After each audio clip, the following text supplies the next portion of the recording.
ભૂલ નથી કરી ને. મને એવું લાગશે કે આ સવિતાજી કેવા રૂપાળા દેખાવડા આમ બોલે ને તો હું તો આમ જોઈને કે હવે બીજું કઈ બોલે સવિતાજી રૂડા રૂપાળા એમ નથી કે આમ દાદે વાત કરું છું ભાઈ કે આજો મારી કંપનીમાં કઈ ઘટે નહીં હાજી હોય સાંભળો અને ઓલો તમે જોવો તો અડધી માથામાં ટાઈટ પડી ગઈ અને ટીચકુ એવું ટોપી પહેરી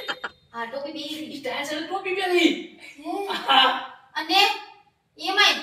કેવું બોલતો તો સાબુ સાબુ ચાબુ ના મને એનો સ્વભાવ બહુ ગયો બહુ દયા એનો સ્વભાવ કઈ બતાવે હા એ ચકવાનો તો એમાં હું એટલે પાડોશી છે આપડા તો એના કરતા બબીતાજી બોલે ને જો એક તો સાંભળજો ન હોય બબીતાજી બોલે આમ ફૂલા છે રો એમને હજી બોલે